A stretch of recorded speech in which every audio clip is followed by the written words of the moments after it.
Can we please settle down? Even people at the back, please. Please maybe settle down.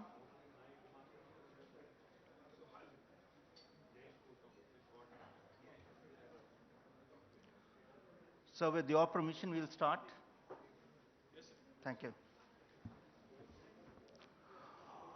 Honorable Minister IT, Industry and MAUD, Government of Telangana, Shri KTR Ramarao Garu, Mr. Jayesh Ranjan, IAS, Principal Secretary, Industry and Commerce and IT, Electronic and Communication Department, Government of Telangana, my good friend Deepak Bagla, Managing Director and CEO Invest India, who's joining us virtually, Mr. C.K. Ranganathan, Chairman, CII Southern Region and Chairman and Managing Director, Kevin Care Private Limited, who's also joining us virtually. Dr. Krishna Ila, Chairman and Managing Director, Bharat Biotech International Limited. My good friend Vagesh Dikshit, Vice Chairman, CII Telangana and Managing Director, Alpha India Private Limited. Dignitaries and officials of the government, captains of the industry, friends of the media, ladies and gentlemen, a very good morning to all of you. It is my privilege to welcome you all to the annual meeting of CII Telangana and the Telangana Leadership Summit with the theme India at 75, Catalyzing Change for a New India. During the beginning of the year, we set out with the objectives of working closely with the government, industry and institutions to encourage sustainable and inclusive growth in the state and enhancing the competitiveness of the industry. But as you all know, the entire world and the nation had to go through the second wave of this black swan event COVID. All the planning and strategies were changed suddenly, and safety and health became the top priority of any individual. We had to go through many challenges with respect to healthcare infrastructure such as oxygen supply, shortage of manpower, drugs, and hospital beds. Fortunately, the impact of the second and third wave on the real economy and the industry was limited in comparison to the first wave, thanks to the vaccination, learning from the first wave, and measures taken by the government. I must especially appreciate the government of Telangana for their proactive leadership, sir, because of which industry has fared well and functioned well in the state during the COVID, in comparison to several other states, including the other southern states. A big round of applause for them. The leadership of the state government is quite visionary and has driven one of the youngest state of the country to be more progressive and dynamic in the state in the country. With their vision, they have made Telangana a model state for industry in the country and brought significant investments, providing right ecosystems for industries to flourish. As we all know that COVID-19 pandemic is a crisis that has shaken up the entire world economy. Every once in a while, we are faced with this event that gets entrenched in history and changes the course of the future generations. It forces business leaders to rethink and reevaluate the overall approach on how to face a crisis. But the businesses by nature are problem solvers, and it is said that every crisis there's an opportunity. Today, many leaders have redefined the organization goal and objectives, reimagined their business model. It is interesting to note that many have prioritized health and safety of employees, mobilization of their workforce, fostering engagement, and building a remote and sustainable business continuity plan. Leadership is not just about managing business, but also being compassionate and giving a helping hand to the needy. Helping society is one of the prime agenda of CII. Hence, during the pandemic, CII has successfully engaged with the government and worked with members, NGOs, health workers, and some of the key stakeholders in helping the needy. Engaging and nurturing the future leaders is one of the main focus of CII. Through through various initiatives, CII has been able to focus on developing the competitiveness of the industry in the state and encourage the leaders of industry in their journey, cutting across in several industrial sectors. The Leadership Summit is focusing on catalyzing change for the new India at the juncture of India at its 75th year of independence. There are multiple sessions which are going to be discussed on the role of leadership. Sorry. Once among them is the leadership in rapid, unpredictable, paradoxical, and tangled world and driving growth through competitiveness and sustainability. Senior leaders from industry from various sectors would deliberate on their journey and share their learnings in terms of leading from the front in a volatile condition and drive the organization with competitiveness and sustainability. Another interesting session is on taking the legacy forward and empowering the next generation in family business. The younger leaders need to learn a lot from the leaders who have left a legacy, and it'll be an interesting session for many young leaders. There will be a round table of Consulate General on connecting Telangana to the globe, Consul General from US, British Deputy High Commissioner, France and Indonesia will be deliberating on the possible collaboration and engagement between the industry and the respective nations. There are several thought leaders who are sharing their experience. I hope there will be a lot of learning during the day. Before I conclude, I'd like to take this opportunity to let you know that CII Telangana is committed to be a partner in the growth story of Bangaru, Telangana, and we are willing to extend our full cooperation in the process of accelerating growth through competitiveness and entrepreneurship, sustainability, and inclusiveness, and catalyzing change on the new India. With these few words, I welcome you all to the public session of CII annual meeting and the Leadership Summit. I wish this program a grand success. Thank you very much. May I now invite Dr. Krishna Ila to deliver the special address. Of course, everyone knows Dr. Krishna Ila. Thank you, sir, for joining us. Thank you all of you. I think Honorable Minister and our Jayesh Ranjan and all the members here, Rilesh, good luck to you. I've not prepared any speech, just relax all of you. I'm not going to give you have a great opportunity and all that. So I'm not prepared. I always talk from my heart. So I don't prepare anything in my speeches. So I'm 67, so I don't want to live for somebody. I'll live for my heart, what believes in it. Okay, that's important. I'll tell you, innovations happens on two things. One, startups. The second happens, not a big company cannot innovate anywhere in the world. It is shown Pfizer cannot innovate. No other company, GSK cannot innovate, Sanofi cannot innovate. Only some other innovation can be commercialized by big one. But no big companies will never innovate. The same way, you look at young state is always a dynamic. You are not carrying forward a lot of legacy of the bigger problem in the state. And I think one thing, the leadership in Telangana has facilitated. Many people will praise our KTR and all that, for getting a good book with him. But I can tell you one thing, honest statement. This one state never interfered in the industry's growth, never interfered in any problem. I think the most important, what we should look at it, we don't get help also, it doesn't matter. But as entrepreneur, if they don't interfere, that's the greatest gift can be given by government, honestly. That's my humble statement. Because, I can praise our minister, but that is not the truth. But our truth is to believe in what we believe in it. And it's true, every entrepreneur here are not been humiliated, tortured, or bogged by anybody. But I will tell you another third point. And I think third point, innovations will come from Telangana. It's not that because our minister is here, I'm praising this. No. Please give me the rubber. I'll give you 3-4 examples of Bharat Biotech innovation as a startup. I was a startup in 97. I was not a big company. I was a startup from agrarian family. And at the same time, what Telangana government is encouraging the startup, what will happen next 5 years? I'll give a few examples of ours. And I think first new molecule from the world, typhoid conjugate vaccine, came from Bharat Biotech and that from Telangana. Okay? And after the separation of the state, the first new molecule came from Telangana, typhoid conjugate, first time in the world. And that has completed a human challenge in Oxford and effectiveness studies in 6-7 countries all over the world. And that speaks that the innovation can happen from India. Many people will not believe that because no Indian company copies. That's what the perception always we have in our mind. Please change that mind. It's happening differently now, today in the world. And I'm telling you, chikungunya. We are now funded by CEPI, which is the phase 3 trial in Thailand, Colombia, and Malaysia, and the Philippines and India, and funded by CEPI, and that will be the first vaccine in the world, again from Telangana. And third, Zika vaccine, first global patent in the world. Why I'm saying this one? We are the only company as a startup believed in the neglected disease will turn into pandemic in the future.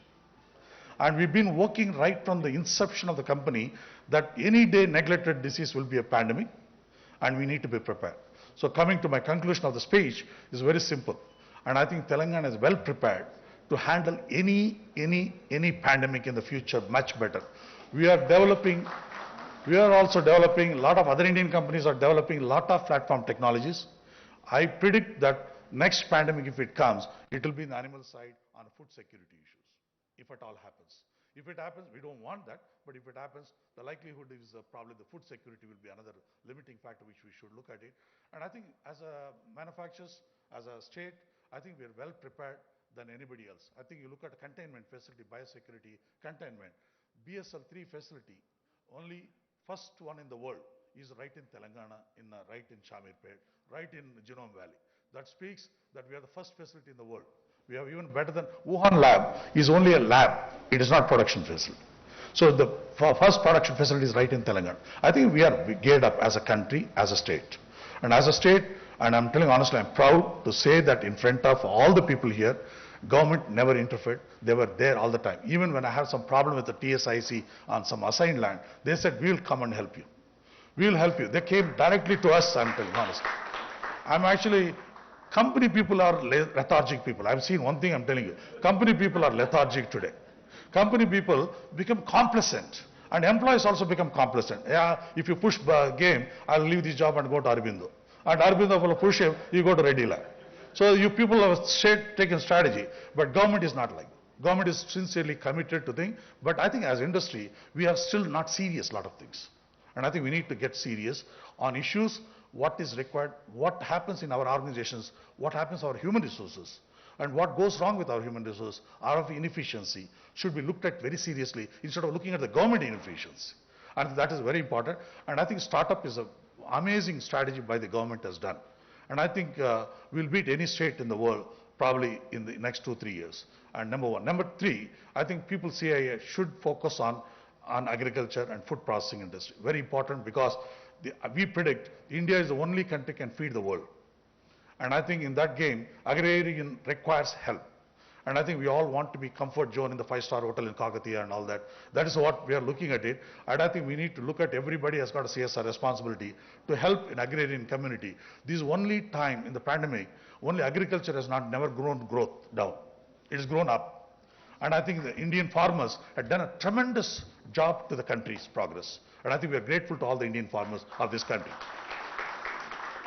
What we can add value to the producers? How can we add from Nizamabad turmeric, how can we add value to that? And how can we export 20-30% of the turmeric to other part of the world so that the market price of turmeric can go up in Nizamabad?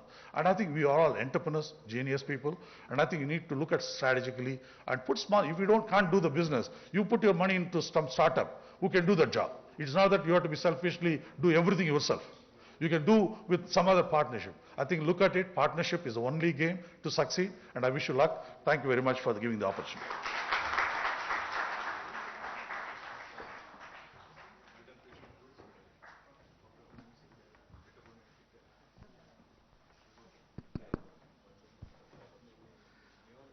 So thank you, Dr. Krishna Ila Garu, for your kind this thing. Having worked with GSK and working with CIPLA, I can fully appreciate what you have said. And we'll continue to work on agriculture, you being agriculturist yourself. So may I now invite Mr. C.K. Ranganathan to deliver the special address. Over to you, C.K. Yeah, please. Excuse me. C.K., you are on mute. Thank you, Samir. Honorable Minister Shri K.T. Ramarao, Mr. Jayesh Ranjan, IAS, Principal Secretary, Government of Telangana, Mr. Deepak Bagla, Dr. Krishna Ella, Samir, and Vagesh. Thanks for the opportunity. We are today living in a very complex and a competitive business world. the business, this thing, if you are to look at knowledge, strategy, and execution war, it is what we are living in. Whether the company in a competitive environment, who is more knowledgeable, how do you harness the knowledge to convert into a brilliant strategies? It is not just strategies alone, but how do we execute those strategies? Are we able to execute it flawlessly? Is a very, very important thing. So if we are masters in continuously harnessing the knowledge of the company, it is not accidentally sending somebody to some seminars and so on, but a very well planned knowledge. This thing, if we can enhance the knowledge of our own team members and also create a culture where free flow of strategies, free flow of ideas are able to come and able to execute it, I think we are game.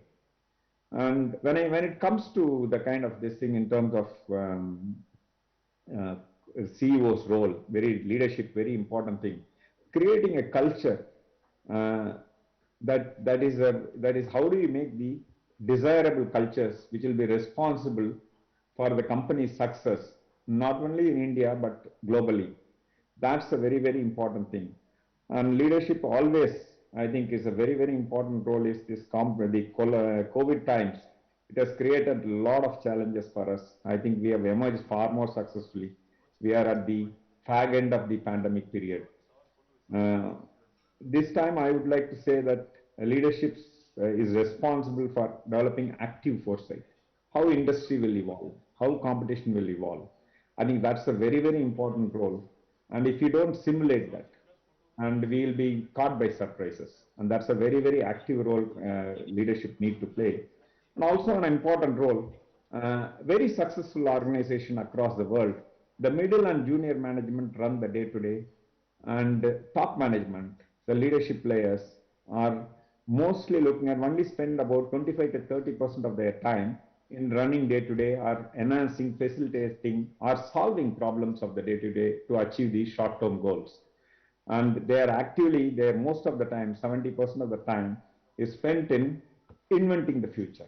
How do you invent the future? It is how you kind of this thing is able to prepare and invest time in creating a future, a clear plan, coming out with brilliant ideas. These are areas in terms of leadership need to focus. And while I was talking about culture, adaptability is a very, very important thing. How do we adapt in a continuously, in a very evolving, a very dynamic world? The challenges are many. I can say the way the digital challenges now, and if you don't embrace the digital technologies, you will be extinct. And that's very, very important. But many companies are thinking that, okay, slowly it'll happen. But the competition is going to eat you away just like that. What was thought a digital technologies used to be an enabler, it's now a very core of a competitive edge. And that I think it's important that the leadership focuses on that. Being agile and nimble is a very important ask. And that is also, I think, would go a long, long way. I think we as leadership at the helm of affairs can constantly look forward to being very, very competitive and take India to the next level. I think we are very capable and we can do things. Last but not the least, I would like to also join Dr. Krishna in complimenting Telangana government. Our minister, honorable minister, I would like to say, because we are seeing across southern states and across India, Telangana is the one where least disturbances, lockdowns and other things, less restrictions, and most of the most productive days have come from Telangana government, and the industry is extremely happy. And thank you very much for that, Minister. Thanks a lot. So I conclude my speech. Thanks. Yeah, thank you, Siken, for your address and taking us through several aspects of leadership in this VUCA world. You absolutely said it right. Organizations have to change, and digitalization, sustainability, and being agile and nimble is the forefront. And you, as a leader for the industry, has shown the path to us. I would now request my good friend, Mr. Deepak Bagla, who joined us virtually to deliver his address. Deepak, over to you. Thank you. Thank you, Samir. Morning, Mr. Minister. As you know, it's no longer a surprise that you have admirers and fans, not just in Invest India, but I guess across the entire global investing community. And I must really, completely, you really make us proud. And the man sitting on your right is an absolute, Jayesh is right there, he's a Pied Piper. Mr. Minister, whenever we have an investor and we send him a message at any point of time, you know, the kind of response we get, it is right there and immediate. And that sort of explains the leadership, the culture which you've set, and more importantly, the points of success which we are seeing already from one of the youngest states in the country. I must thank Mr. Ranganathan. I think the leadership point you picked up, Mr. Ranganathan, very critical. And we are seeing that. The leadership which we are seeing in the state is the cause of the success, and I'll speak a little about that. And Dr. Ella, thank you very much for the points you rose about innovation, about the global position of India, and especially so in the midst of this unprecedented lockdown. But I must say one thing. I actually believe that the role of the government can be that of a very strong enabler. It's not that the government doesn't have a role where it comes to industrial growth. And that's where you've seen the example of what is happening in your state, the leadership, the success points which has happened. More importantly, even if you look at it, I think today the case study of startups is now being looked as a case study across business schools in the world on how efficient, impactful policy making together with stakeholders can actually create magic. And Mr. Minister, I must tell you, the person sitting on your left, Mr. Goel, Samir, ever since college we knew he would be the one who would make us all proud, and he continues doing that. So congratulations, Samir, and thank you for the excellent work which you are doing for all of us, and more importantly, for getting us all together. And Mr. Dikshit, we look forward to hearing from you. But sir, now on some of the comments which I have. I know we've been through the worst of times, but there are also some of the best of times we can look forward to from here. It was brutal the past 24 months, but I think the time has come now to look forward. And now from the Invest India perspective, let me just share some thoughts. And especially on Telangana, because this is a place and a state and the leadership we look forward to as we are moving towards a $10 trillion economy by 2030. The GDP of Telangana today, sir, is about $170 billion. That means if I rank it globally, it's anywhere between 55 and 60 in the world, ahead of Kuwait, I must say, just catching up on Qatar, Hungary, and if I may just add and make it topical, just a little behind Ukraine as we speak. But I think this is a juggernaut which is now ready to propel and take forward its stake in a much larger way. In the Indian context, number 6, you're behind Maharashtra, Tamil Nadu, Uttar Pradesh, Gujarat, Karnataka. I must tell you, West Bengal is catching up very fast with you. But I'll tell you what is in the strength of Telangana as it stands. Look at the growth rate of Telangana, and if I look at it for the past 5 years, 2016, over 14%, 17, 13.9, 18, again 13.9, 19 again, ahead of 14%, 14.7%, 20, 11.3%, even in the midst of that lockdown. What am I trying to get at? If I look at even an average of what you've done over the past 5 years, and let's look at a little over 13%, we are looking at a GDP of close to $300 billion by 2030. That means Telangana will be adding, it's 450 odd billion by 2030. That means they'll be adding about $300 billion to the bottom lines and the balance sheets of all those who will be joining Telangana in this journey. And that's where I talk about the leadership which has been created there. Look at the ease of doing business rankings. A remarkable jump. One of the few states which has jumped from number 13 to number 3. And that explains the focus of the leadership to make that investor journey easier. In fact, and this is where I often tell Jayesh, and I compliment you, Mr. Minister, and your entire team, you have one of the most effective single windows in the country. When we were trying to create the national single window, which you know we launched just a couple of months ago, and CII has been helping us immensely in trying to get it going. We had some of our learnings from your single window. And hopefully, if very soon we can bring the national single window to the same level of efficiency as you have with you and pick up some of those points, I think India will be a completely new destination where the global investor community is going to be looking at it. So I really have to compliment the kind of efforts and initiatives which have already happened in Telangana. And we are seeing the results. I mean, be it auto companies, be it chemical companies, across the entire spectrum. Let me just give you a quick example. 30th March 2021, even in the midst of the most unprecedented lockdown in human history, we closed with an FDI of over $80 billion, the highest ever FDI we've got in our history. But what's interesting is, our FDI went up by over 10% at a time when global FDI decreased by over 35%. In fact, we were one of the few countries, probably the only one of the top 2 or 3, which moved its ranking from number 8 to number 5. But more interestingly, and by the way, most of this FDI came in the open route, which sort of explains that we are one of the most open economies on the planet. But Minister, what is very interesting of this time we got our FDI from 89 countries of the world. They trusted you with the future you are bringing into this country. And it came across 63 sectors. We have one of the widest, broadest base of opportunity which is today available in the world. And most interestingly for me, this time it came across 30 states and union territories. It's again getting broad-based. And the story of people who are leading by example and setting best example for other states to come up is Telangana being one of those. And that also explains the startup policy. Mr. Minister, one of the best successes from my perspective of our startup policy is not just the unicorns. You know, 2020 we had a unicorn every 30 days. 2021 we had a unicorn every 10 days. This year we've already had a unicorn every 5 days. But that's not where the story ends.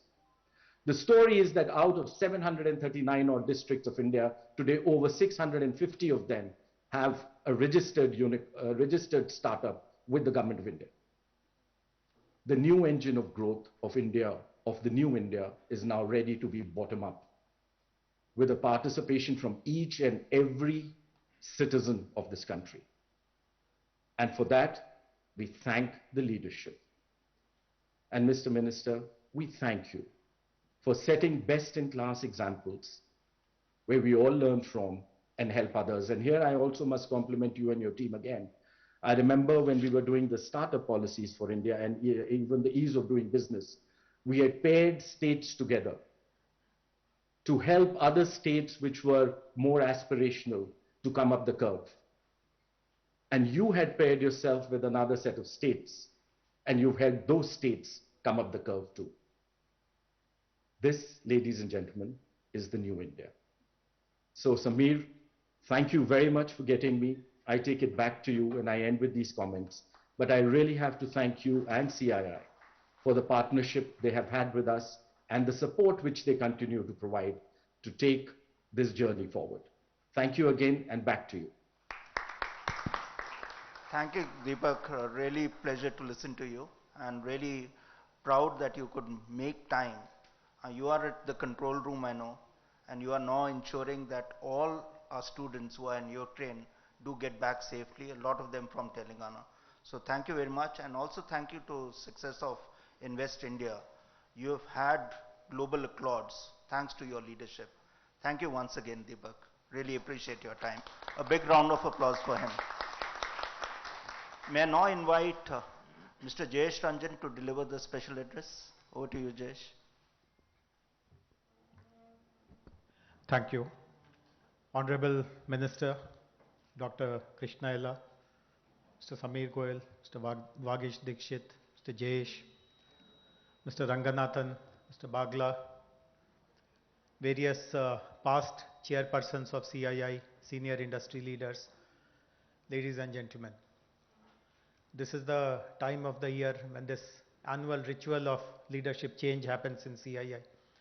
So let me begin by congratulating and complimenting Mr. Goel and his team for their able stewardship during this very difficult times. They have been of enormous help and support to the government. So my personal thanks to you, Sameer ji. And at the same time, I would also like to welcome Mr. Vagish Dikshit and his team and look forward to a very exciting partnership in this coming year. This is also the right time for me to mention a few important priorities of the government in which we require deeper commitment and engagement from the CII. Not to suggest that CII has not been forthcoming in these matters, but I would request for much more strong and deeper engagement. The first thing which comes to my mind is, Honorable Minister keeps talking about it, is our young workforce and the people who are on the verge of joining the workforce. Actually, Minister Sir has given a nice term for them. He calls them think force. And that is something which we feel very positive and optimistic about, because the size of the young population in Telangana, their aspirations are very, very strong. But we all have a collective responsibility in ensuring that they are properly skilled and trained. And for the last few years, for the last 4 or 5 years, we have been working with, let us say, the universities, the State Higher Education Council, CII itself, of introducing a very strong program of internships and apprenticeships. We have reached somewhere. It is not to say that we have not made any progress at all, but a lot of ground needs to be covered. And since Mr. Dikshit, you are taking over and you have yourself led from the front when it comes to matters of internship, apprenticeships, etc., I would like this culture to be permeated across all members of CII. And during your tenure, I would like CII actually to give some kind of a commitment or take a pledge that every member company will adopt or will accommodate X number of student interns, X number of apprentices from the nearby ITIs, polytechnics, colleges, universities. And now today, we don't even have to confine ourselves only to the state universities. We have very good private universities also. So even that catchment is available today to the industry to accommodate as interns and apprenticeships. And there are, of course, existing laws, rules, etc. We have also done, just before COVID, I remember we had prepared a very detailed, elaborate map of the catchments, like which colleges, which institutions can be tagged to which industry. So once you settle down, I would like to revive this idea and work again with you. Another very important priority, which Mr. Bagla spoke about, Dr. Krishna also spoke about, is about promoting entrepreneurship. Many of you would know that CII has chosen the headquarters of its National Center for Entrepreneurship and Innovation at Hyderabad. It is currently operating from T-Hub, of course, because of the situation over the last 2 years. Its activities have slowed down, but I expect now for them to really take off. And Mr. Chris Gopalakrishnan, who was instrumental in getting that center to Hyderabad, in fact, he was sharing that there was tremendous pressure on him to start that center in Bangalore. Of course, as you know, for very unfair reasons, whenever people think about startup, they automatically think of Bangalore, which, as I personally feel, is extremely unfair. But for various reasons, and since Mr. Gopalakrishnan himself comes from Bangalore, there was tremendous pressure on him. But he recognized that the kind of government support, the ecosystem building that the Telangana government has done, no one else has done, not just in the south, but anywhere in the country. And that is something which Mr. Bagla was also mentioning. He was appreciating the fact that way back in 2016, we came up with a very progressive policy on promoting entrepreneurship, promoting innovation. So the whole purpose of, the whole objective of that CII center is to ensure that every member company adopts some startups and basically provide them that corporate connect, which is very important in validating their idea, which is important in scaling up. Maybe some kind of seed funding also can be made available from the corporate.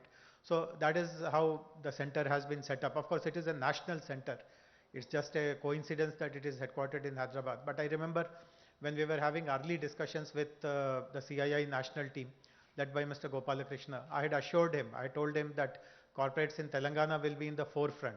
Your vision of all CII members across the country working with startups definitely is a very ambitious vision, but we will be the first in Telangana to make it happen. So I would again request that at least all the corporate members, and this is regardless of size. I know that there are many mid-scale companies, small companies also who are members of CII. There are many service companies also who are members of CII. It is regardless of size. Size has no relevance at all when it comes to supporting startups. And it is not that funds are the only way in which you can support. In fact, your leadership can spend time with them, mentor them, give them ideas about how to scale up, how to get connected to market, how to get into a network. So multiple ways in which startups can be supported. And this is again something which I would request you to really fast track in this coming year. Another very important priority, some of you might have heard Honorable Minister or read about it in the newspapers. Honorable Minister spoke at the Harvard India conference few days ago, in which he again highlighted how sustainability is a very important part of our economic development. I mean, as the data has been explained by Mr. Bagla, our growth story is phenomenal, but it is not at the cost of sustainability. Every step that we have taken is underlying sustainability. And this is again a third request to CII. Why it's not to say that you haven't been doing it. In fact, we appreciate the kind of support you have given to Harita Haram, and now you are going to give awards also. But there are various other aspects of sustainability. For example, promoting electric mobility, taking care of water bodies. I see Mr. Rajanna here in the audience. In fact, many NASCOM and HYCIA companies have actually gone ahead and adopted water bodies. They have adopted lakes. And today, more than a dozen lakes, particularly in the western part of the city, have been beautified. Their contamination levels have drastically gone down. They have been made very community friendly.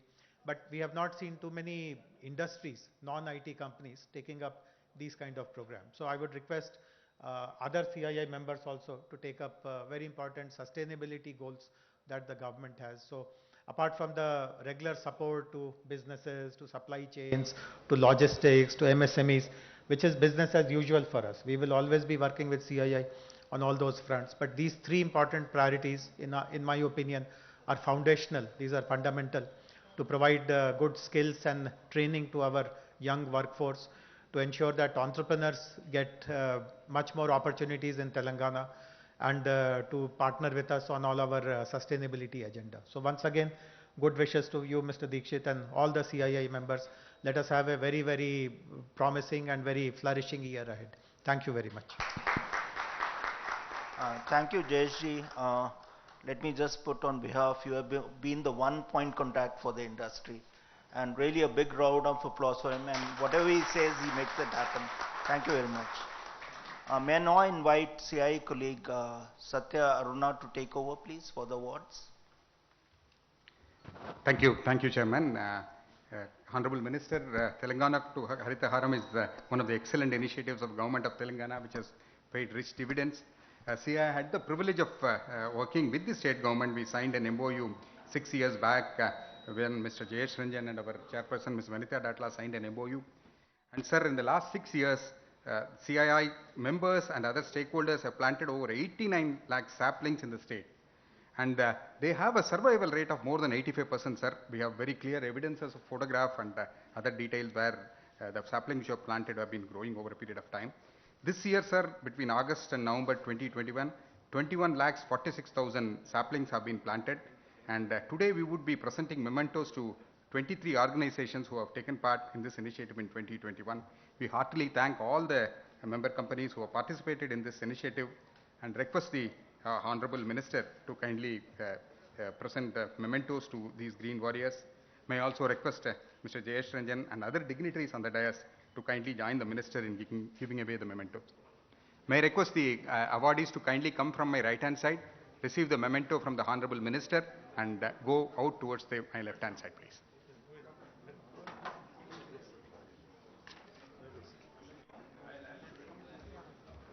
Thank you, sir.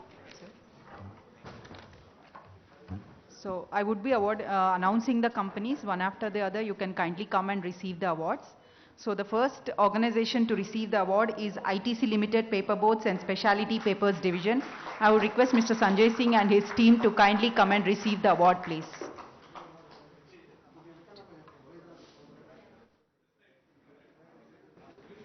Yeah. The next team to be ready is Office of NSS JNTUH. I would request ITC team to kindly come and receive the award, please.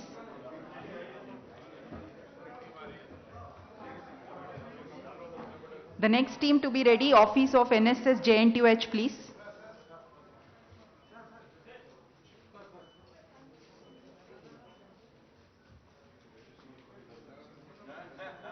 The next team to receive the award is Office of NSS JNTUH. I would request Vijay Lakshmi to kindly come and receive the award, please.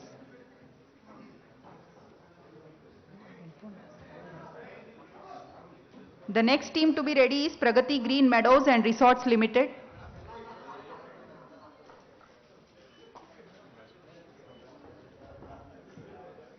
I would request Pragati Green Meadows and Resorts Limited team to be kindly ready, please.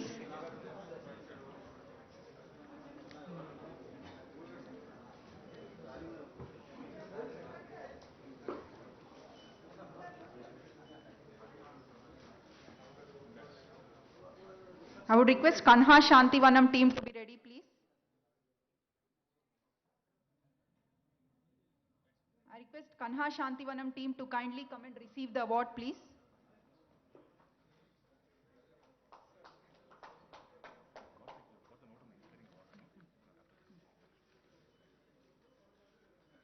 I would request Saint Limited team to kindly be ready, please. Saint team to kindly come and receive the award, please. The next team to be ready is Delhi Public School Nacharam.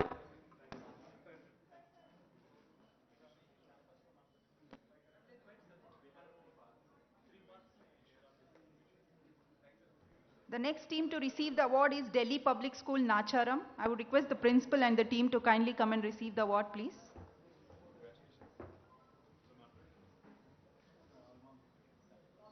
The next team to be ready is Alpla India Private Limited, please.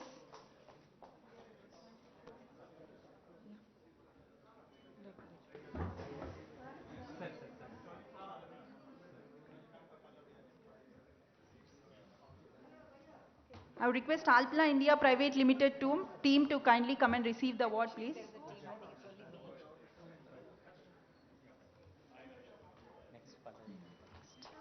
The next team to be ready is IIT Hyderabad team. I would request IIT Hyderabad team to kindly come and receive the award, please.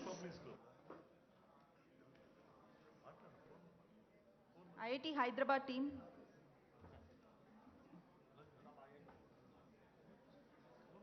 The next team to be ready is Delhi Public School Nadargul.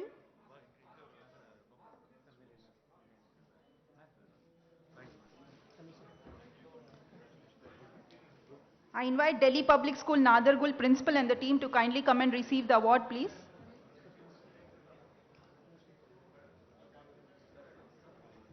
The next team to be ready is Kendriya Vidyalaya Boinpalli Secunderabad. I would request the principal and the team of Kendriya Vidyalaya Boinpalli Secunderabad to kindly come and receive the award, please.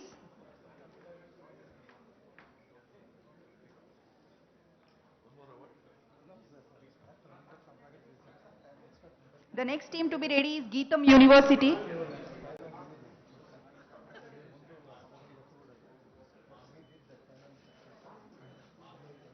I invite the team of Geetham University to kindly come and receive the award, please. The next team to be ready is Parsi Zoroastrian Anjuman of Secunderabad and Hyderabad, please.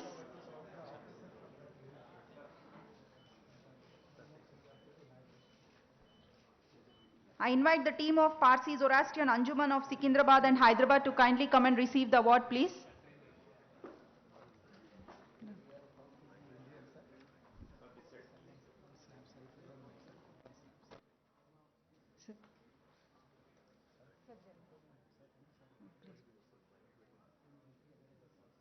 The next team to be ready is DDMS AMS Obul Reddy Public School Jubilee Hills, please. I invite the principal and the team of DDMS AMSP Obul Reddy Public School to kindly come and receive the award, please.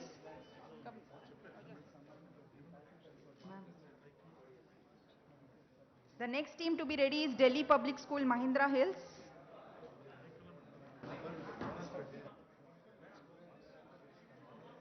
I invite the team of Delhi Public School, Mahindra Hills to kindly come and receive the award, please.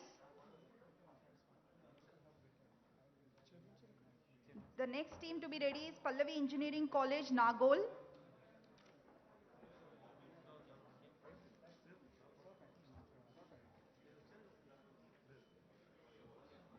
I invite the team of Pallavi Engineering College, Nagol to kindly come and receive the award, please.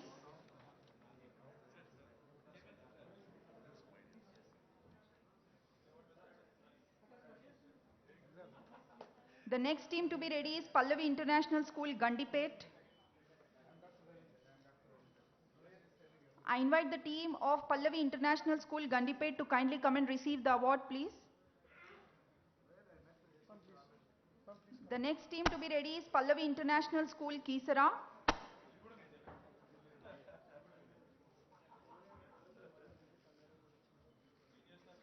I invite the team of Pallavi International School, Kisara to kindly come and receive the award, please.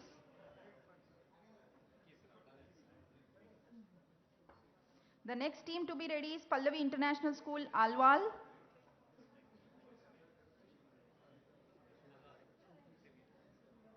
I invite the team of Pallavi International School, Alwal to kindly come and receive the award, please. The next team to be ready is HSBC Electronic Data Processing Private Limited.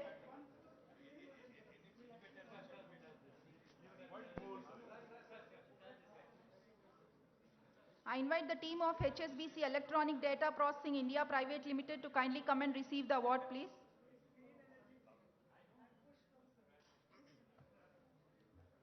The next team to be ready is Hyderabad Cyclist Group.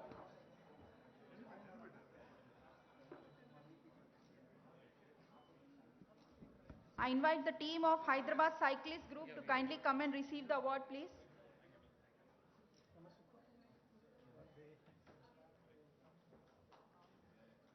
The next team to be ready is Vedri Township Welfare Association, please.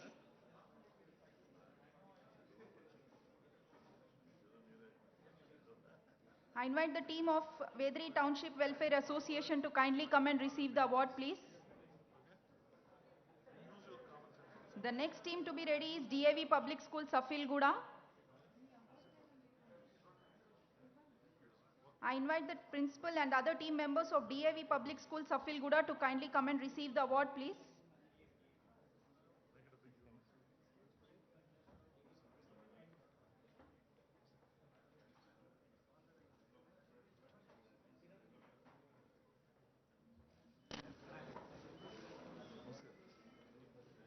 I invite the CEO, principal and team of Jain Heritage at Cambridge School, Kondapur to kindly come and receive the award, please.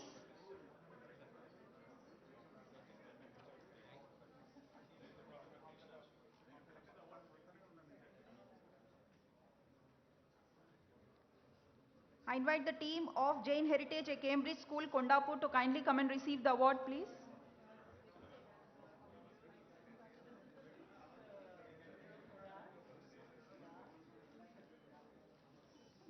With this, we conclude our Harita Haram Awards. Also, we have Inspiring People Practices Awards. CII Telangana launched the Inspiring People Practices Awards in 2020 to honor organizations in Telangana which have excelled in people practices and are a source of inspiration. The winners for the Inspiring People's Practices Award this year are Tata Consultancy Services for their impressive practices on talent acquisition and onboarding. I invite the team of Tata Consultancy Services to kindly come and receive the award, please.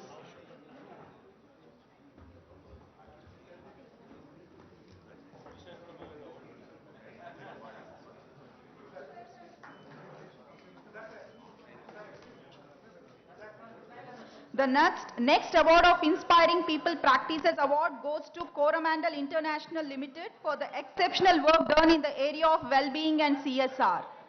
I invite the team of Coromandel International Limited to kindly come and receive the award, please.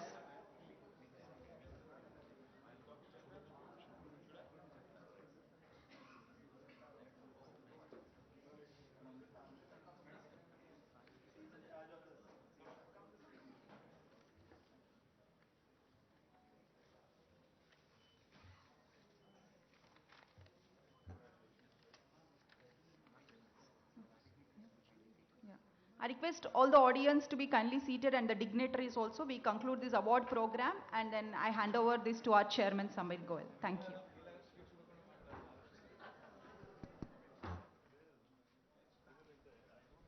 Yeah, can we please settle down quickly?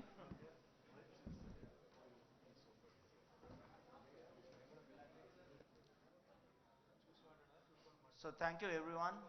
Thanks, congratulations to all the awardees. Please continue to do the good work. Now it's my honor and privilege to invite our beloved and honorable minister, Shri KTR Rama Garu, to deliver the address. Over to you, sir. Thank you. Thank you, Samir ji. Thank you to the entire team of the Confederation of Indian Industry. Now I've actually understood the success of attendance in a CII meeting. Need I say more? I don't know. Meer awards baga ichesi andarni pilchesi. You're making sure that the entire room is packed. So Samir, lovely strategy. I'll follow this in future. Congratulations on completing your term, and Vagish, congratulations on assuming the mantle of chairmanship of CII Telangana. Good luck to you. Jayesh Ranjan Garu, Dr. Krishna Ella. ఇప్పుడు మీకు ముందు ఖచ్చితంగా పిలిచేటప్పుడు పద్మశ్రీ పద్మభూషణం అని చెప్పాలా? చెప్పకుండా నడుస్తుందా? Doctor Krishna I wouldn't say that. I'll say our dear friend who's made all of us proud. I think he deserves a big round of applause. Krishna, I don't think there's a single person in this room who's not thought of you in the last couple of years at some point of time. Krishna phone cheste vaccine emana tondaraga dorukutunda, పిల్లలకి ఏమైనా vaccine ఇచ్చేయచ్చా, లేదా ఏదో రకంగా కృష్ణతో మాట్లాడి మా స్టేట్కి కొన్ని ఎక్కువ వ్యాక్సిన్లు తీసుకోవచ్చా? I think everybody has gone through that. So you, Suchitra, I'm sure your entire team, Sai and everybody, must have been bombarded with calls. But thank you for supporting all of us. Thank you for helping us tide through this pandemic. Deepak ji, thank you for staying on. मुझे लगा कि government of India normally बोलता है निकल जाता है, but आप यहाँ पे हैं. आप तो हमारे दोस्त हो, इसीलिए बहुत सारे अच्छे शब्द आपने कहा, बहुत तारीफ आपने की. बहुत बहुत धन्यवाद, आपका बहुत बहुत आभारी हूँ और उम्मीद करता हूँ कि आपका सपोर्ट ऐसे ही रहेगा और आगे जाकर भी आपका सहयोग ऐसे ही मिलता रहेगा. Mr. Ranganathan, and thank you, sir, for also staying on, the Southern Region's chairman.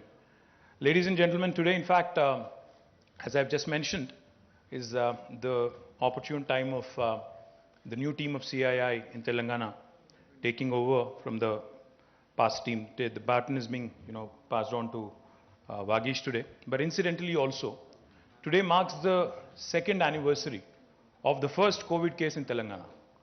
Exactly on the 2nd of March in 2020, we had the first case in Telangana.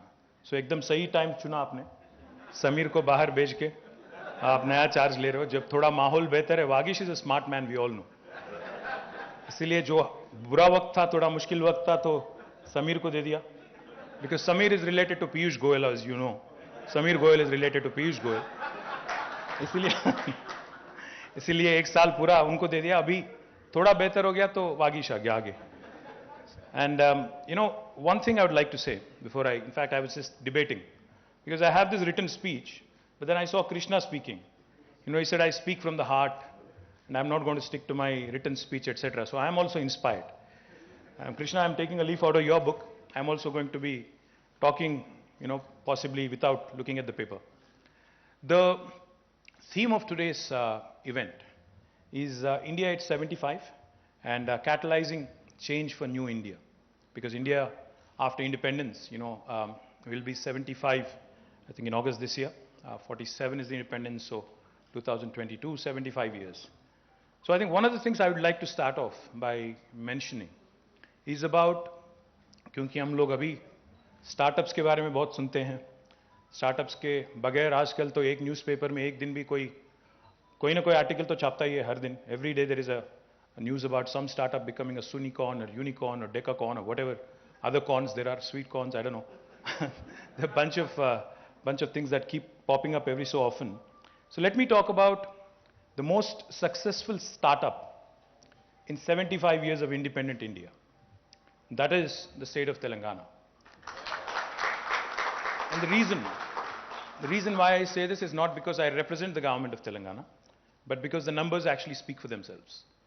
7 years ago, my friend Sarita, who's sitting here, 7.5 years ago, who's a captain of the industry, had hosted a dinner, or we had met at a dinner where almost 100 or 150 businessmen and women were present.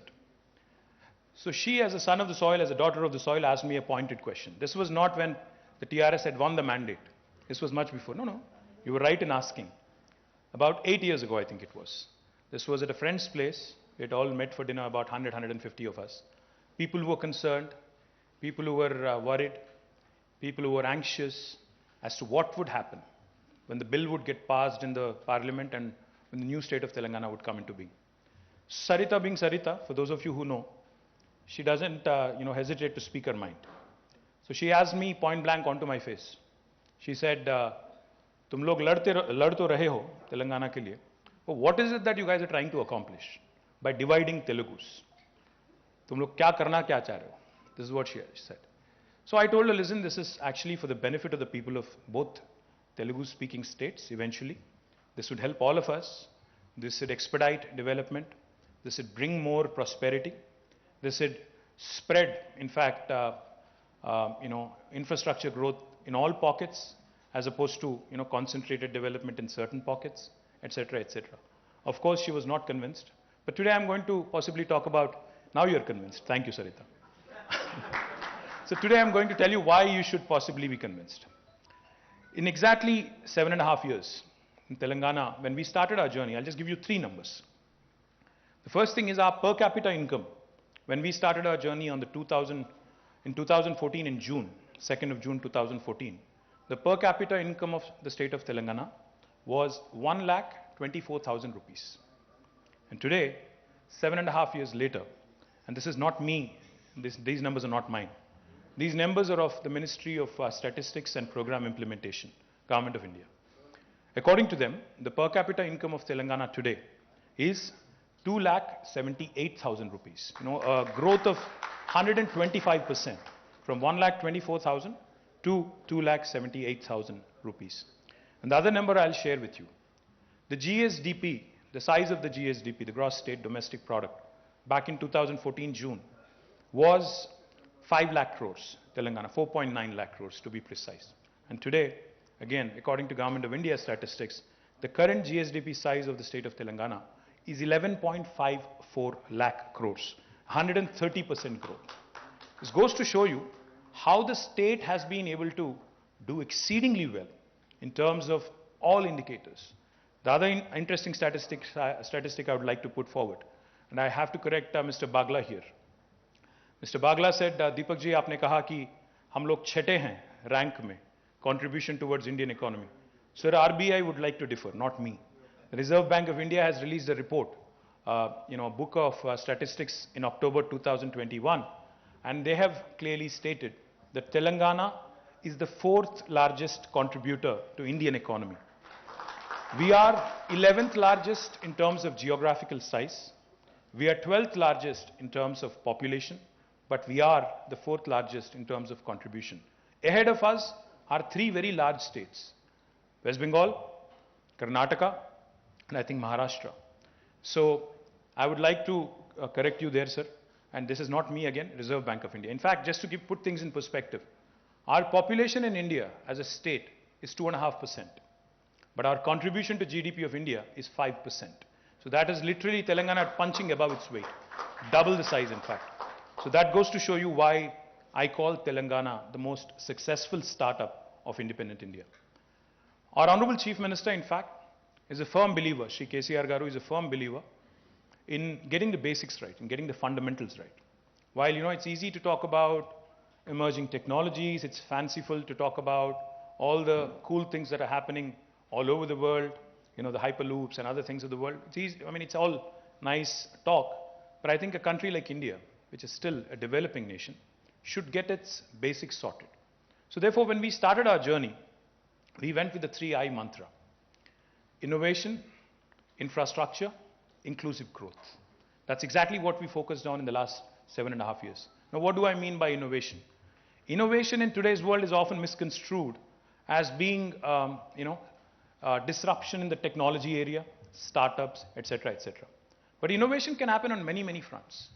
I was amused to hear Krishna when he said big companies cannot innovate. I beg to differ, Krishna. In fact, even big companies, can innovate, should innovate if they have to, if they want to sustain, if they want to remain around. Because otherwise, you lose your edge, you basically lose your mojo, and you're gone in no time. Because if you think about it, 20 years back, Yahoo was a big name. Today not, and I think each of us in this room, or most of us in this room, the younger lot may not remember that, but most of us in this room had a Yahoo account. I did too. Now I don't even remember my password because I don't use it anymore. It's lost its relevance, and now we have so many other things that have come up and so many other things that have just, eclipsed Yahoo and other behemoths of the early 2000s. That's the point I'm trying to make. Unless you reinvent yourself, unless you rediscover yourself, unless you reorient yourself to the changing times, changing demands, changing markets, any big company would not survive. The fact that GSK, the fact that all the big companies of the world still continue to be relevant in spite of the onslaught from Krishna Ella and his team means that they are doing something right. If not everything, they must be doing something right. The point I'm trying to make is invention, innovation is not confined to startups or technology alone. Even government should innovate. And that's exactly what we have done with our policy making. Mr. Bagla just spoke about how Telangana's industrial policies leagues ahead of anybody else. That is because our Honorable Chief Minister in this very room sat for 7 hours with the industry bodies, tried to understand in the very initial days of government. He said, let me sit with you, understand the pain points. Let me understand how I can make a difference. And in 2014, July, I think it was, there was a meeting held in this room. And by 2014 November, Telangana came out with its first legislation. That is the Telangana State Industrial Project Approval Self-Certification System, the TS-IPAS. Now, it's like the easy pass, that you would run into in the US. TS-IPAS has been extremely successful. And in case you're wondering, how do you say something successful? We have given out more than 18,000 clearances. We've been able to attract more than 2.3 lakh crores of investment. And we've been able to create a direct job potential of 1.6 million jobs. This is something that is truly amazing for a new state in India. And this growth, the numbers that I just reeled out, is all despite several things. It's despite the bifurcation blues, because the new state has to settle in. There are still issues to be tackled with the other state, with our brother state, or sister state, as you would like to call it. We have still some issues to settle. The bifurcation blues are still, in some areas at least, they're still there. This is despite the fact that there was demonetization, which affected all of us, which affected the growth of states, districts, countries, the entire country as such, industries also. And this despite the pandemic. 2 years of pandemic, and still Telangana, in fact, as was pointed out by Mr. Bagla, even if you look at an average, it's more than 13%. And if this same growth trajectory continues, then we would certainly be at that magical $470 billion or $500 billion, I think he was referring to. We'd be there by 2030, which is a humongous contribution to India's economy, if you ask me. Innovation was not confined to industrial clearances alone. Innovation was also brought in other spheres of life, such as municipal administration. How we give clearances to the industries in 15 days, and if you do not deliver in the 15-day window, how it is a deemed approval on the 16th day, was also replicated by municipal department. We asked the municipal department also to study how building permissions are given. So today in Telangana, I proudly say as Minister for Urban Development, we are the only state which can promise clearances in 21 days for any layout or a building approval. If we don't deliver on the 21-day window, on the 22nd day, without you having to meet any official, it's a deemed approval. In fact, for plots of less than 500 square meters, the approval is instant. It's self-certification. No state in India will tell you this. So this is the sort of innovation Telangana has made. Innovation in Panchayati Raj and rural development. The new act that we brought in for village development is something truly unique. I don't think there is any state in the country which said 10% of the budget from the village Panchayati or the municipal body has to be earmarked for greenery. 10% of your budget is green budget.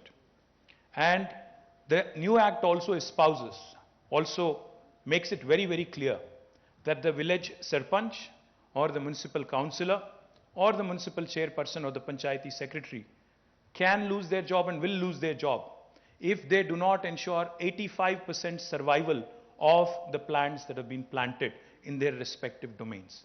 I don't think any government in India has done this. Now that is the innovation I'm talking about. Innovation does not have to confine itself to cool technologies. Innovation is about impacting the society in a positive way. And that's what I'm saying. Governments can innovate, others also can innovate. And when I say the 3I mantra, innovation, infrastructure is the second I. On the infrastructure front, why Telangana has grown is because we have spent lots of money.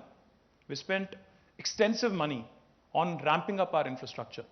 We were a power deficit state when we started our journey. We had an installed capacity of 7,000 megawatts. Today our installed capacity of power is more than 16,000 megawatts and more than doubled in the last 7.5 years. We spent lots of money on that. That is why Telangana is able to provide quality power supply to industry, to households, and also to agriculture. We are the only state in the country, in fact, that provides 24/7 free power to small and marginal farmers. Again, you would not hear this from any other state in India. Infrastructure not only in power, drinking water. We are the only state in the country which had completed, a project which had, the laying of 140,000 kilometers of pipeline. A project called as Mission Bhagirath, which is aimed at providing a portable drinking water connection to each and every one of the 10 million homes, 1 crore households in Telangana. A unique project where we spent nearly $7 billion has been completed, and today Government of India has drawn inspiration from us and has started what is called as Har Ghar Jal, a new program which they are asking other states also to emulate. Infrastructure is not again only on power and drinking water, but also in irrigation. I don't know how many of you in this room know this. The world's largest lift irrigation project, the world's largest, not India's largest, the world's largest lift irrigation project has been conceptualized and has been completed by the government of Telangana in less than 4 years of time. Now, we often talk about Chinese execution. We often talk about how things move fast in China. But the new state of Telangana, the youngest state in India, has shown to the rest of the country how well things can happen, things can move, provided the political will and collective efforts of the bureaucracy and engineering department are showcased. You would be surprised, we are lifting water, Godavari, from about 82 meters above sea level to 612 meters above sea level to near Hyderabad through a multi-stage lift irrigation program. And we are engaging some of the biggest pumps in the world, pump sets in the world, 137 megawatts of pumps each, with about, I think, 6 or 7 running in tandem to lift water from such a long distance. This is again a very, very unique kind of a model that Telangana has been able to champion. For those of you who are wondering, what about the third I? Innovation is good, infrastructure is fine. What about inclusive growth? Telangana has shown this country that inclusive growth can be showcased. While we focused on industrial growth, we did not let down our agriculture potential. Today, I'm proud to share with you, agriculture's contribution to the GSDP back in 2013 was 16%. Today, in 2021, our agriculture contribution to the state's GSDP has increased by 5% to 21%, which is humongous. 5% increase is not easy. And I can assure you of one thing, Dr. Krishna Ella said, if there is a next pandemic, it is likely to be on the animal side affecting our food security. I can confidently say this. No matter what happens in the rest of India, Telangana will not only be secure with its agriculture produce, we will be able to support other states in the country if that happens. I hope it does not happen, but we will certainly be there to the rescue of the rest of the country as well. The reason why I say this is because our agriculture produce has increased so much that even Food Corporation of India, उन्होंने भी हाथ उठा दिया, बोला कि हम procure नहीं कर सकते हैं आपके साथ, इतना ज़्यादा आ रहा है, इतना ज़्यादा पैडी आ रहा है प्रोड्यूस आपसे, तो हम नहीं खरीद सकते हैं आपसे. That is the level of increase in agriculture produce that Telangana has been able to showcase. You know, at one point of time, Punjab was called the granary of India. But today, proud to share with you, Telangana is that granary. We have replaced Punjab and we are the granary to the rest of India. The point I'm trying to make, gentlemen and ladies, is that while Telangana continued to grow industrially at 13% or more, our agriculture produce also, because we focused on agri, but we did not let down our farmers. We came out with innovative schemes. I talked about innovation.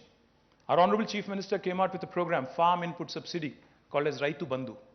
75 years of Indian independence, no other leader, no Chief Minister, no Prime Minister thought about it, of doing a direct benefit transfer to our farmers. We are the first state in India, in independent India, to have come out with a policy where the farmers have been given 5,000 rupees per crop. And for 2 crops, we are giving them 10,000 rupees per acre every year. And the kind of money that is being spent is about 15,000 crores per annum to about going to about 62 lakh farmers in the state of Telangana. This has again inspired Government of India to launch what is called as PM Kisan. So innovation need not be confined to certain areas. The other thing I also wanted to mention, you know, while Telangana continued to grow industrially, we also ensured that environment was not affected. Proud to share with you, just a couple of days ago, the entire country's Indian Forest Service officers were in this very room. I was here talking to them. The entire country's principal chief conservators of every state was here. And they were telling us that Telangana today ranks number 1 according to Forest Survey in terms of increasing the green cover. Our green cover increased from 24% to 31.7% in the last 7.5 years. Our industry continued to grow, but our green quotient also continued to grow. So that goes to show you, inclusive growth can happen. Industry and greening can go together. Industry and environment can prosper together. Agriculture and IT can prosper together. Aerospace and also other sectors, social welfare, can also travel together. And we can continue to do a fine balancing act. And that is where Telangana sets a benchmark and sets an example for the rest of the country. Now, I can go on about Telangana. You know, it's my fiduciary responsibility. I do believe that the country has to do well. We also have to look at what else needs to be done in the rest of the country. One of the things, and please don't think I'm being critical, Mr. Bagla, but I would like to point out certain things because प्रधान मंत्री जी ने बुलाया था एक meeting 2019 में, जून में, और उन्होंने बहुत सारे पॉलिटिकल पार्टीज को बुलाया जिसमें मैं भी गया था एज अ पार्टी प्रेसिडेंट. तो वहाँ पे जाने के बाद उन्होंने पूछा, आज़ादी का 75 साल होने वाला है और बापू का 150th एनिवर्सरी भी आ रहा है, तो एक नया भारत खड़े करने के लिए क्या करना चाहिए. तो मैंने यही चीज़ बताया उनको. मैं वही चीज़ आपके सामने भी दोहराना चाहता हूँ, वही चीज़ मैं रिपीट करना चाहता हूँ. तो मैंने कहा उस दिन उनसे कि India needs to think on scale. India can not be thinking still as a developing country. The one point I'd like to make on this. For those of you who know, you would appreciate it. For those of you who do not, I would request you to think about it. In 1987, India and China, the country who we'd love talking about, India and China, our GDPs were similar in 1987. This is not so long ago, only 35 years ago. But today, 35 years later, our GDP is 2.4 trillion. Correct me if I'm wrong, Mr. Bagla, but I think it's at about 2.4, 2.5 trillion. And China is $16 trillion. They're more than 5 times bigger, 5.78 I think it is. What happened? How did they surge ahead? Why are we left behind? Similar countries, similar size, geographically, population-wise, thoda idhar-udhar, but we're almost there. How come they are at 16 trillion? We are at 2.4, 2.5 trillion. What happened? I think we need to ask ourselves a few questions. You know, we keep reading news and I'm thrilled. Mr. Bagla said, you know, we've been able to attract investments, a lot of FDI into the country, 30 states and union territories, you know, diversified, have received investments, have received FDI. Yes, we are growing without a question. We are looking good, but are we doing enough to compete with a country like China? I don't think so. The reason why I say this is when the pandemic hit us, you can ask Krishna, you can ask any of the biotech captains, you can ask the vaccine makers, you can ask the pharmaceutical companies, who were we dependent on for APIs? Where was all the dependence? If China had shut shop, if China had said no, what would have happened? I think our industry would have suffered a great deal. Today, we see news every single day. Automakers are not able to produce to demand. Maruti, Suzuki has scaled down, Toyota has scaled down, many other car makers and automakers have scaled down. Why? Because of shortage of chips. 75 years. While a small country like Taiwan is able to create multiple fabs, while a small country like Singapore is able to create multiple fabs, a large country like India, one of the largest economies of the world, how come we were not able to create a fab of our own? How come we are dependent on Taiwan and Singapore and others for chips 75 years after? How come we couldn't actually do much on that account in spite of several attempts that have been made? I know there is an attempt being made even now as we speak. Some PLI scheme, $10 billion of commitment, etc. I'm not trying to be negative. I'm not trying to be critical. I'm just trying to point out to statistics. One of the largest employers of this country, especially for blue-collar workers, is textile industry. Today, China produces nearly 34 to 40% of world textiles. Next time you are buying a shirt at Van Heusen or Allen Solly or some other place, there's a 40% chance that it could have been made in China. There is an 8% chance it could have been made in Bangladesh. There's a 7% chance it could have been made in Sri Lanka.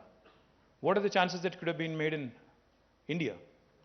A 4% chance. We only account to 4% of textile and apparel production of the world. With such a large think force, such a large workforce, and a sector that has the potential to employ millions of people, why are we lagging behind Bangladesh and Sri Lanka? Question that we need to ask ourselves. Can we not have these centers through a textile policy, apparel policy, have centers running in the tier 2, tier 3 towns or even smaller towns in the hinterland? Can we not have them in Uttar Pradesh, Madhya Pradesh, Bihar, and all these states that continue to hold us back in terms of our growth? Today I proudly say my state is doing well. But I also feel as an Indian, I feel sad when I look at Uttar Pradesh. They are lagging behind. There are 22 crore people in Uttar Pradesh. What is their contribution to GDP? 15%. We have 4 crore, we contribute 5%. Uttar Pradesh is 22 crore, they contribute 15%. Why? Because of our strategic inability to come out with innovations, our strategic inability to actually rethink our own selves. When the pandemic hit us, back in 2020, April, we had a meeting of all the medical device manufacturers in Hyderabad. I had a very interesting conversation. Mr. Piyush Goyal was there and this was a closed door meeting. So हम लोग बात कर रहे थे, तब PPE बहुत बड़ा एक मसला था, बहुत बड़ा समस्या था. हर कोई PPE चाहता था. Because Corona had just hit us, we don't know what hit us and everybody was worried. The staff was worried, the medical fraternity was worried. The doctors, the nurses, they were not wanting to go to a Corona patient without a protection equipment. I had a chat with one of the medical device manufacturers. So I asked him, I said, "Aap gloves kahan se late ho? Gloves kahan se late ho? Mask kahan se late ho? PPE kahan se late ho?" He said, "I bring it from China." But I said, Wuhan, the entire virus, they are badly affected. So supply chain would also be affected. How are you going to continue to ensure that we receive supplies in time? That gentleman said, "Sir, it's a sorry state of affairs, but it actually, agar main yahan produce karta hu, yahan manufacture karta hu India mein, it is more expensive than if I import from China." Now we should be asking ourselves that question. I request CII, you're a neutral platform. See, if I say this, Government of India will think since I am politically not aligned with them, I criticize kar raha hu. You're an industry body. What stops you from asking Government of India this fundamental question? कि ऐसा क्यों है कि हम कोई यहाँ पे manufacture करते हैं वो ज़्यादा कॉस्टली हो जाता है, जबकि हम लोग अगर इंपोर्ट करते हैं वो तो चीप बनता है? ये क्या लॉजिक है? एक तरफ बात करते हैं सेल्फ रिलायंट इंडिया की, आत्मनिर्भर भारत की, और दूसरी तरफ हमारे पॉलिसीज इतने फ्लॉड है कि यहाँ बनाना चाहते भी हैं हम तो बहुत ज़्यादा एक्सपेंसिव है. It makes you uncompetitive cost-wise. So how will you survive in this environment? Any hospital will not procure from you. Simple, because you're, economy-wise, in terms of cost competitiveness, you're just not there. So these are the questions, these are the fundamental changes we need to be making in our country. We have a huge coastline of more than 8,000 kilometers. How is it that our sea trade, our maritime trade, is less than that of Singapore, a small island nation? The number of containers that are handled by Singapore port are much higher than all the container load that is handled by all of our ports put together. Is it not a matter of shame? The number of transshipments handled by Colombo port is actually much more than that of our top 4 seaports. Is it not a matter of shame that we can't even make our ports transshipment hubs in spite of being such a large country? I don't even want to talk about our highways and highway speeds and truck movements and truck speeds, etc., etc. The point I'm trying to make is, it's good to have ideas and slogans. Make in India, great slogan. But we need to back it up with reforms and policy. We need to actually have a solid policy backup saying, yes, make in India, don't just assemble in India. Agar if you make in India, you're competing with large manufacturing countries like China. When will that happen? How will that happen? Unless you think on scale. I've been requesting government of India कि अगर आपको China के साथ मुकाबला करना ही है, we've been saying this for the last 4 years, 5 years, you need to think on scale. China has these large industrial parks, 70,000 acres, 50,000 acres. There's a place called Shizhou. There's an industrial park in 70,000 acres. Why is size important? Because it brings about economies of scale. It reduces the cost of production. What is the biggest industrial park in India? What is our size? Today, Telangana is conceptualizing a pharma city which is in about 14,000 acres. Even for that to happen, it's a huge, humongous task. We have already created and set up India's largest textile park in Warangal in about 1250 acres of land. And we've been asking government of India to support us. कि कुछ support करो, अगर कोई राज कुछ करना चाहता है. पहले तो policy paralysis है, दिल्ली में सुनते नहीं है. उनको जैसा दीपक जी ने कहा, growth आ रहा है. मैं ये नहीं कहता कि growth नहीं आ रहा है, but that is happening by default. I'm sorry. हम लोग कोशिश कर रहे हैं. सब लोग कोशिश कर रहे हैं. हर राज कोशिश कर रहा है. इन्वेस्ट इंडिया कोशिश कर रहा है. इन्वेस्टमेंट आ रहा है. ऐसा नहीं कि नहीं आ रहा है. बट जितना आना चाहिए, जितना होना चाहिए, उतना नहीं हो रहा है. जितना तेजी से पॉलिसी बनना चाहिए, वो नहीं हो रहा है. And I'm sorry to say this, but it is a fact. We talk about so many other things. Self-reliance, self-reliant India. Good. But what is stopping us? See, today we are in the middle of a war. We're witnessing a war. Russia and Ukraine. And I'm sure many Indians have also thought of this, and so have I. What happens if something very similar happens to India? Are we ready? Defense-wise. What is our position on making our own missiles, our own defense systems and ammunition, etc., etc. There was a time about 2 years ago when Government of India was conceptualizing what is called as a defense industrial production corridor. I went to the Minister, Commerce and Defense, both, requested them. I said, ma'am, this was Nirmala ji then. I went to her and I said, ma'am, the most logical destination for this to be in India, because of the existing ecosystem, nothing else, nothing more, is between Hyderabad and Bangalore, because Hyderabad has a large number of defense PSUs, and so does Bangalore. So it would make a great deal of sense to have this defense industrial production corridor between these two large cities, and it will actually hit the ground running, so to speak.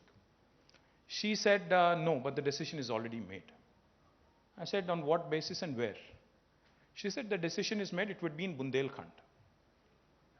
I said, what is in Bundelkhand? I want Uttar Pradesh to grow. But Uttar Pradesh or Bundelkhand, will it be able to attract a Lockheed Martin? Will it be able to invite, a Sikorsky? Or will it be able to invite some of these large aerospace companies and, give them the confidence that you can hit the ground running?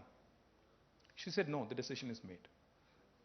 The point I'm trying to make is, if you really want India to prosper, India to grow, support the current ecosystem, support the growing ecosystem, support the states which are doing well. I am all for supporting UP, Bihar, Madhya Pradesh, Rajasthan. I have nothing against them. They are, of course, my sister states in India. I want them to grow. I want them to contribute to my country. I want my country to be a first world country. But our policy making has to be in sync with what we have. We have to play to our strengths. We cannot say, क्योंकि उत्तर प्रदेश में 80 Lok Sabha seat हैं, तो हम वहीं पे कुछ लगाएंगे. क्योंकि तेलंगाना में 17 है, हम यहाँ नहीं करेंगे. और उत्तर प्रदेश में योगी जी हैं, उपयोगी हैं भारत सरकार के लिए, तो वहां लगाएंगे, और तेलंगाना में केसीआर है जो कि हमारे लिए उपयोगी नहीं है, तो यहां नहीं लगाएंगे। बट तेलंगाना भी तो आप ही का भारत का हिस्सा है, तेलंगाना कोई दूसरे देश में थोड़ी है ना। ये मैं एक इंस्टेंस की बात नहीं कर रहा हूं, काफी सारे इंस्टेंस हैं मैं जो कोट कर सकता हूं, बट नहीं करना चाह रहा हूं। I would also let you know mister Bagla that the whole Atmanirbhar Bharat package, the 20 lakh crore economic stimulus, अभी जितने मेरे सामने यहां पे बहुत सारे बिजनेस लीडर्स बैठे हुए हैं, मैं बहुत कॉन्फिडेंटली कह सकता हूं मिस्टर बागला कि 20 लाख करोड़ की जो इकोनॉमिक स्टिमुलस की बात की गई, it has been a huge disappointment, sir. I'm sorry to say this, but it has not worked. It has not helped our MSMEs. Lakhs of MSMEs have shut shop in the last couple of years. I think now is the time to introspect, to think forward, to think ahead, come out with a very realistic strategy, and not just numbers and figures which just look good on the paper. My humble submission to the CII is, if I speak and if I make a point, it will be misconstrued and it will be reported as political criticism. It will be looked at as criticism from the opposition benches.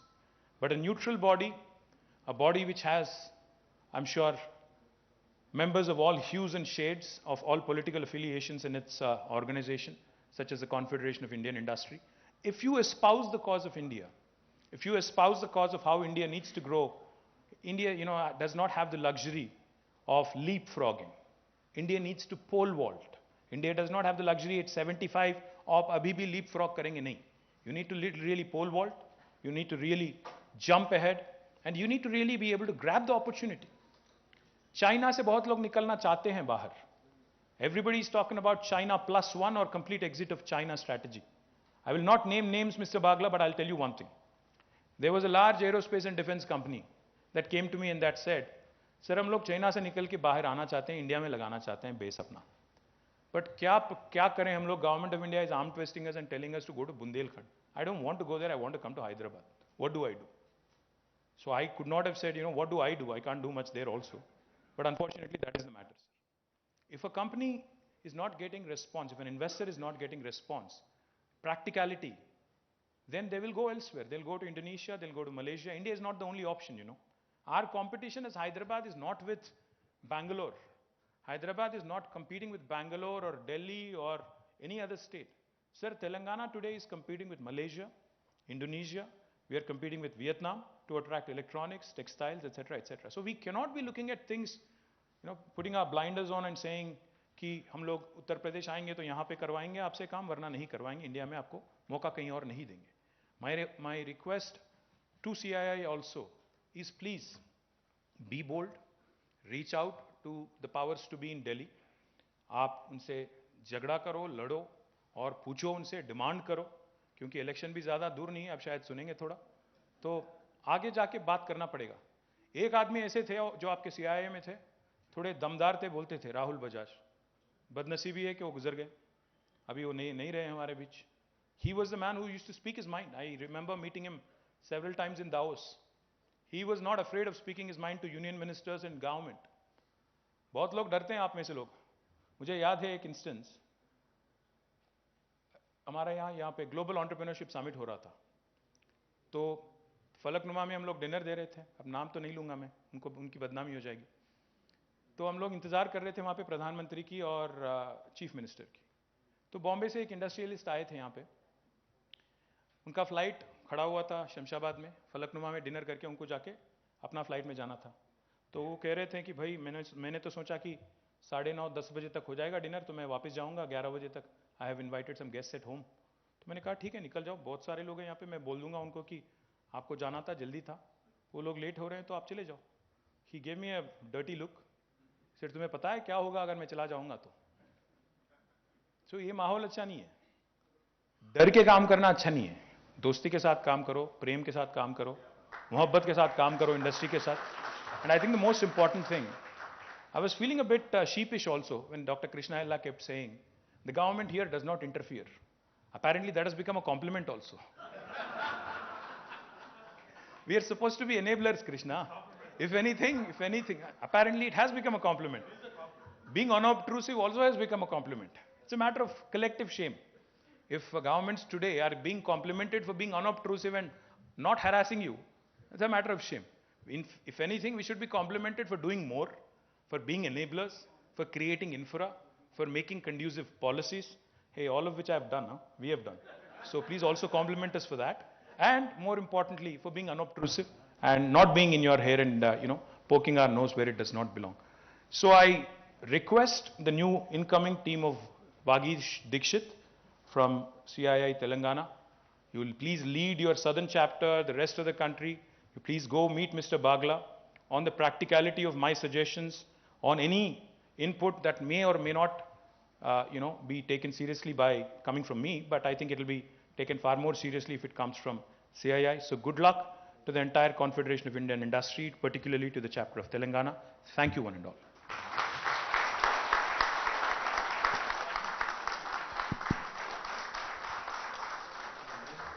So thank you, sir. It's always a pleasure to listen to your address. The leadership that Telangana really transformed over the last 8 years is testimony to that. And Telangana is becoming a model state. A big round of applause to them. Can we give him a standing ovation? Please. No, thank you. Okay, not an issue. Over to you, Vageshi. Thank you.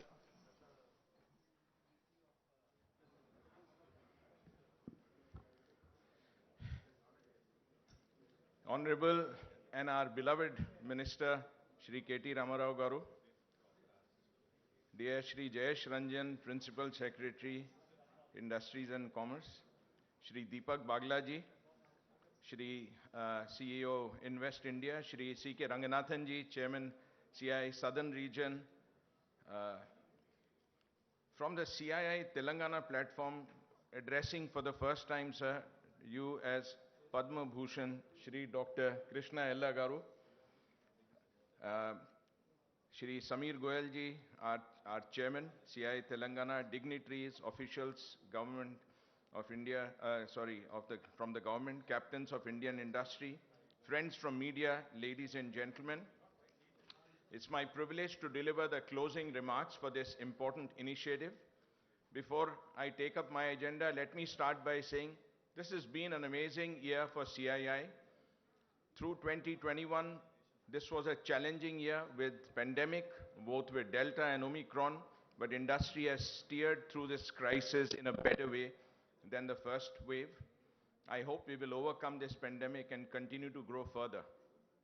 Coming to the main agenda, I take the opportunity to thank Shri KT Ramarao Garu to take time out of his super busy schedule to inaugurate this conference.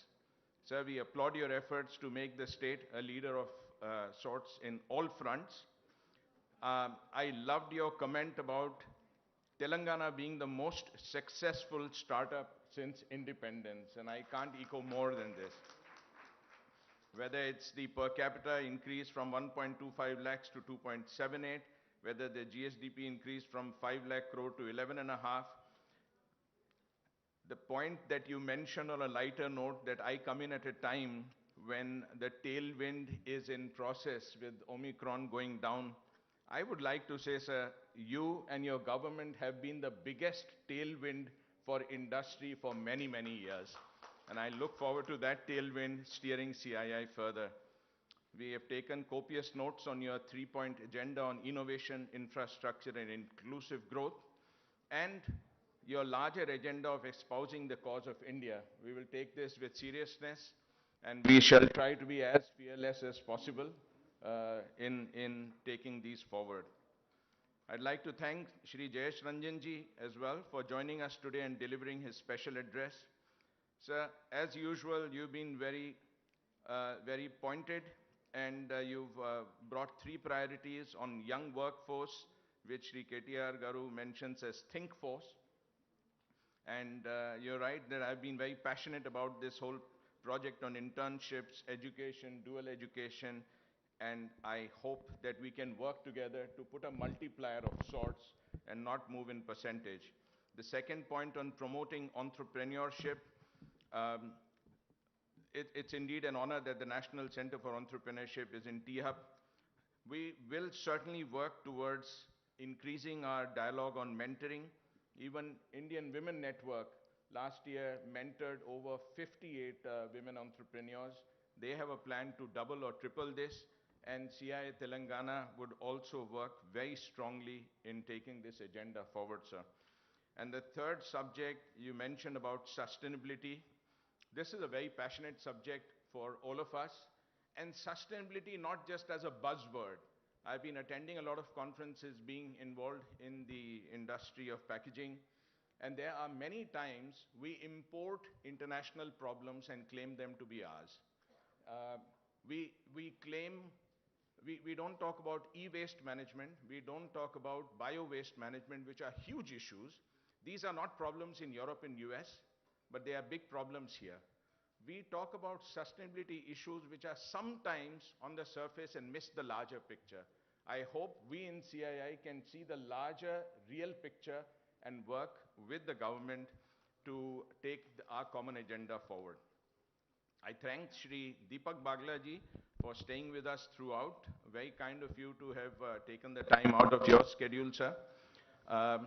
You were absolutely unabashed in calling out Shri KT Ramarao ji not only as an impact leader in India, but also on a global impact leader.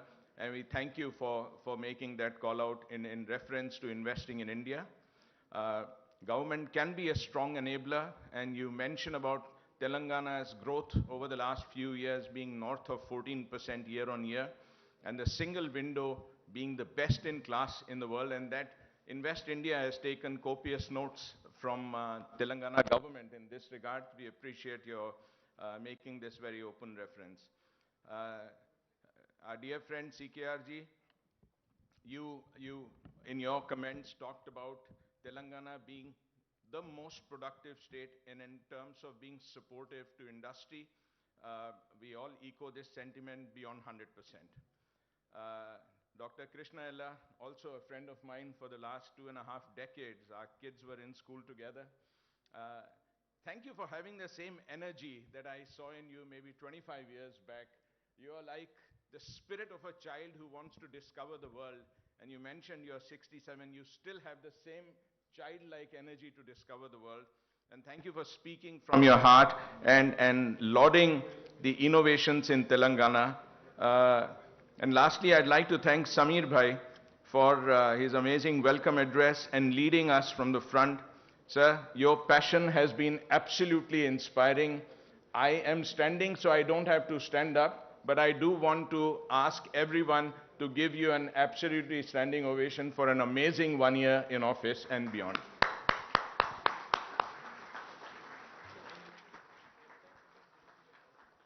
Thank you. I'd like to, in closing remarks, thank all the experts on industry, academia.